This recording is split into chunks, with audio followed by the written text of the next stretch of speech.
Manel jouait joyeusement avec le fils de sa nièce, tandis que sa femme Julia se tenait à côté, les regardant en silence.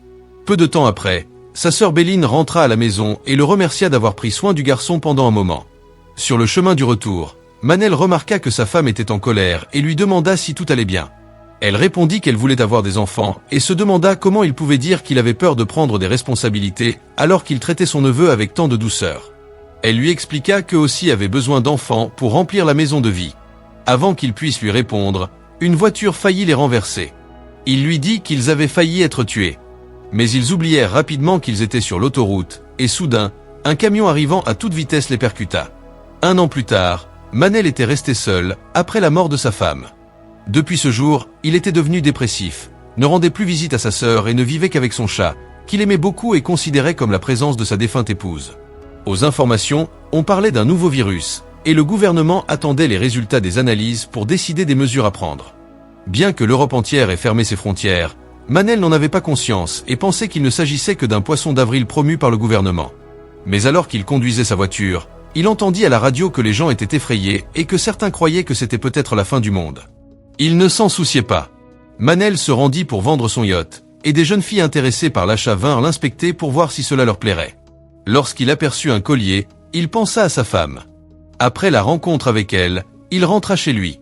Sur le chemin, sa sœur l'appela, mais il ne voulait parler à personne et ne répondit pas. Ensuite, il s'arrêta dans un grand magasin pour acheter ses provisions et trouva les gens paniqués, achetant et stockant de la nourriture, exactement comme lors de la pandémie de Covid, tout le monde se préparant au confinement. À son retour chez lui, il entendit à la radio le ministre rassurer la population et affirmer que l'Espagne avait contrôlé le virus et qu'il n'y avait aucun cas dans le pays, mais Manel resta indifférent. Il prit le collier de sa femme et le mit à son chat, puis sa sœur l'appela en vidéo et il continua à parler avec elle et son fils. Il lui dit que le yacht n'avait pas encore été vendu, car les filles n'avaient pas été intéressées. On découvre alors que sa sœur est mariée à un homme haut placé dans l'armée. Elle lui expliqua qu'elle allait voyager avec lui quelque part aux îles Canaries pour se cacher du virus et qu'il prendrait l'avion la nuit, lui demandant de les rejoindre, car il lui manquerait beaucoup, surtout si un confinement était imposé et qu'il ne pouvait plus leur rendre visite. Au début, Manel ne voulait pas vivre avec son beau-frère, mais après l'insistance de sa sœur, il accepta. Le lendemain matin, il prit sa voiture et se dirigea vers l'aéroport. Sur le chemin, il vit que toutes les personnes étaient effrayées et en voyage. Peu après, il entendit à la radio qu'un grand nombre de nouveaux cas avaient été enregistrés dans le pays et que la situation serait difficile dans les jours à venir.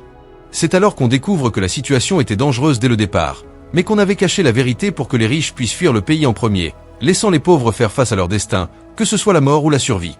On apprend également que toute personne infectée par ce virus peut transmettre la maladie en seulement 3 minutes et que l'infection se propage par morsure ou plaie profonde.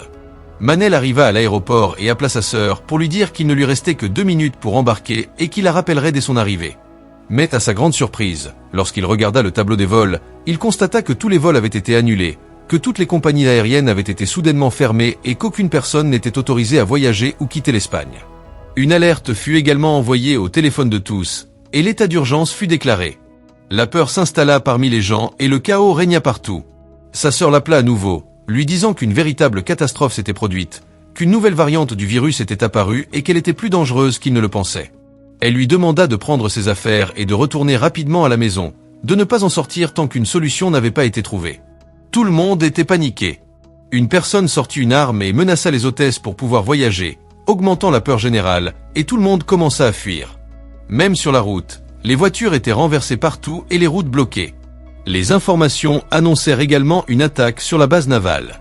C'est alors que Manel décida de prendre son chat et de rentrer chez lui à pied. La nuit venue, il arriva enfin dans son quartier et vit une ambulance passer. Il vit sa voisine pleurer son mari, tandis que des policiers tenaient sa bouche après qu'il se soit transformé en zombie. C'est à ce moment que Manel comprit que la situation était réellement grave et qu'il réalisa enfin que le virus était réel. Il entra chez lui, effrayé, et s'assit à se remémorer le jour où sa femme était morte dans cet accident. Le lendemain matin, il reçut un appel vidéo de sa sœur, lui annonçant que l'Espagne ne rouvrirait pas ses frontières, ce qui signifiait qu'il resterait là jusqu'à la fin du confinement. Elle lui expliqua qu'il rassemblerait toutes les personnes et les mettrait en quarantaine dans un grand endroit, mais que cette décision pourrait devenir catastrophique, car plus le nombre de personnes augmentait, plus les infections se multipliaient.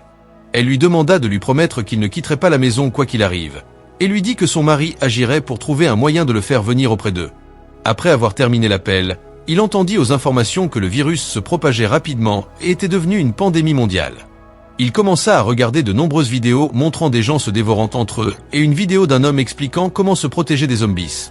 Alors que Manuel suivait ce qui se passait à la télévision, une alerte urgente arriva sur son téléphone, annonçant l'état d'urgence sur tout le territoire espagnol. Il sortit précipitamment, mais en entrant dans un des grands magasins, il le trouva complètement vide. Toutes les marchandises avaient été pillées et tout avait été vendu, même la nourriture pour chat avait disparu. Il se dirigea donc rapidement vers un autre magasin pour acheter ce dont il avait besoin, rassembla tout ce qu'il trouva, le mit dans un sac et repartit en hâte. En sortant, il vit un policier passer et ferma la porte derrière lui. En le regardant de plus près, il découvrit que lui aussi avait été mordu par un zombie. À peine Manuel se retourna-t-il qu'il vit un autre policier se faire mordre par un zombie sans s'en rendre compte. Manuel tenta de l'aider de bonne foi, mais le zombie l'attaqua soudainement. Sans l'intervention du policier, qui le sauva in extremis en tuant le zombie, il aurait été blessé. Manuel fut pris d'une peur intense, s'enfuit en courant et rentra chez lui, ferma la porte à clé et commença à renforcer les portes et fenêtres avec des barres de métal.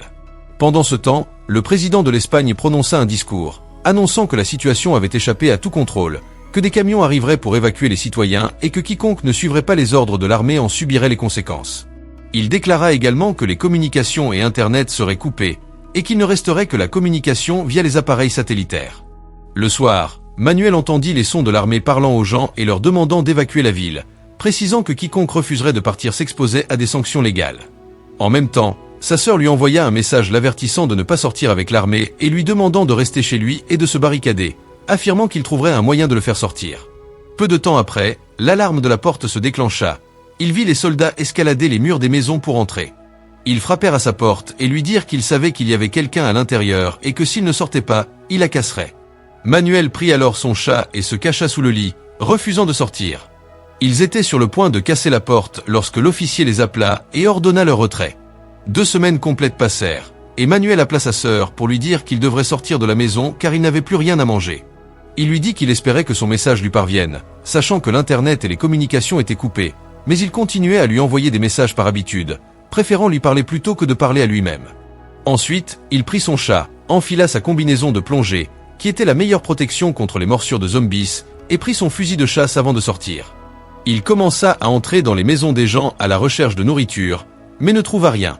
Il visita une première maison, puis une deuxième, puis une troisième, sans succès. Enfin, il entra dans une maison où une vieille femme était encore présente. À sa vue, elle lui dit qu'elle n'avait rien et lui demanda de ne pas se fatiguer pour rien. Elle lui expliqua que son fils et sa belle-fille avaient pris les enfants pour les cacher quelque part et qu'il reviendrait la chercher, mais elle ne les avait pas revus depuis. Elle proposa alors une solution.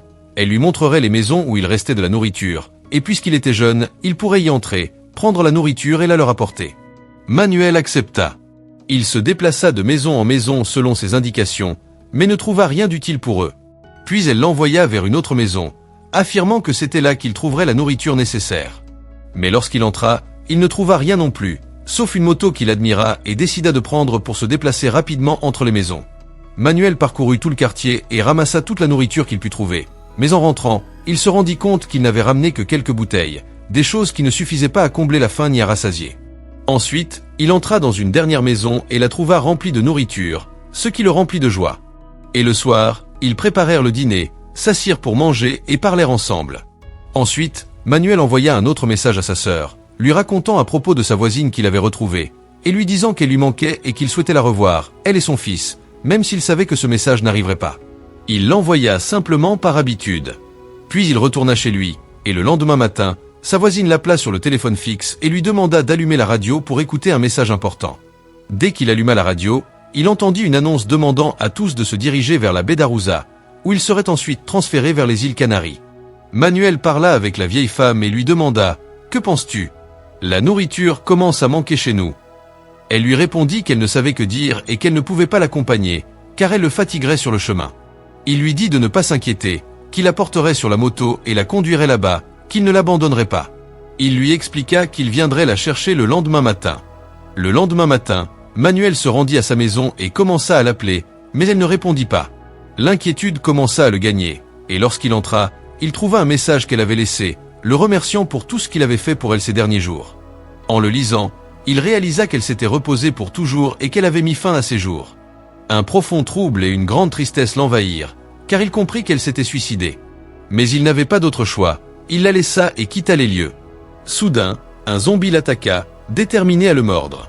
Manuel essaya de s'en débarrasser, mais son fusil tomba, et il fut obligé de se battre à main nue, jusqu'à frapper le zombie avec une vitre de voiture. Pourtant, le zombie ne tomba qu'après l'avoir mordu. Sans sa combinaison de plongée protectrice, l'infection se serait transmise depuis longtemps. Finalement, il réussit à se sauver et le tua. Manuel resta triste et bouleversé par l'état des gens et par le fait d'avoir dû les tuer. Ensuite, il retourna chez lui et parla avec sa sœur comme à son habitude, lui disant qu'il avait entendu un message à la radio et qu'il ferait tout son possible pour les rejoindre aux Canaries. Ainsi, il prit sa moto, partit en hâte avec son chat, et se dirigea directement vers les limites de la ville. Mais il trouva la route fermée, alors il réfléchit et décida de passer par la forêt. Hélas, il n'aurait pas dû. Dès qu'il entra au milieu des arbres, il fit du bruit, attirant tous les zombies, qui commencèrent à le poursuivre. Ils étaient nombreux, chacun se précipitant pour être le premier à le capturer. Manuel continua de conduire à toute vitesse pour leur échapper, jusqu'à tomber sur une route jonchée de cadavres et s'écrouler. En se relevant pour continuer, la moto refusa de démarrer, et les zombies étaient sur le point de l'atteindre. Il prit alors son chat et se mit à courir de toutes ses forces jusqu'au port. Mais la surprise l'attendait. Il ne trouva pas son yacht et le port était entièrement vide. Néanmoins, il ne se laissa pas abattre, entra dans un magasin de matériel de pêche et prit ce dont il avait besoin.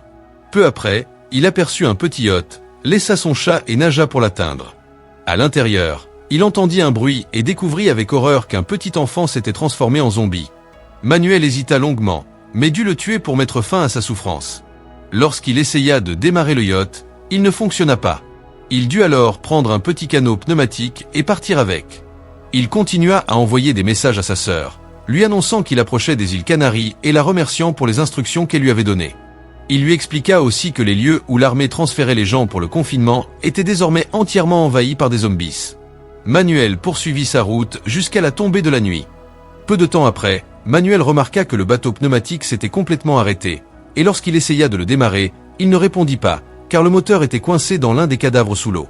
Il resta assis, perplexe, ne sachant que faire, jusqu'à ce qu'il aperçoive un navire passant près de lui. Il commença à crier pour demander de l'aide, et ils l'entendirent et s'arrêtèrent, puis il monta à bord avec eux. Cependant, la plupart d'entre eux ne parlaient pas espagnol, à l'exception d'un homme qui le comprenait et servait d'interprète, nommé Victor. Manuel leur expliqua qu'il voulait se rendre aux îles Canaries et leur demanda s'il restait encore des survivants dans cette région, mais tous lui mentirent et lui dirent qu'il était le seul vivant. Ensuite, ils le laissèrent seul avec Victor, qui lui dit qu'il ne leur avait pas dit que Manuel était avocat, car ce sont des pirates et ils auraient pu le tuer s'ils avaient su la vérité, et il leur avait plutôt dit qu'il était ingénieur. Victor ajouta qu'il était pilote venu d'Ukraine. Manuel remercia Victor de l'avoir sauvé et de ne pas l'avoir livré à ces pirates. Victor lui expliqua qu'il aurait besoin de lui tôt le matin et lui demanda de se réveiller pour leur indiquer les positions en Espagne. Puis Manuel entra dans sa cabine avec son chat. Peu après, il entendit des cris dehors, et en regardant, il vit des personnes sur un autre bateau en train de couler. Le lendemain matin, Manuel demanda à Victor ce qu'ils avaient fait des gens qu'il avait vus la nuit précédente, mais Victor nia et lui dit « De quelle personne parles-tu ? Personne n'est venu hier à part toi. » Il l'avertit « Reste silencieux si tu veux vivre. » Puis il lui dit que le capitaine voulait lui parler. Quand il entra auprès du capitaine, il commença à leur expliquer les positions en Espagne sur la carte, et il cherchait des endroits contenant des armes et de la nourriture.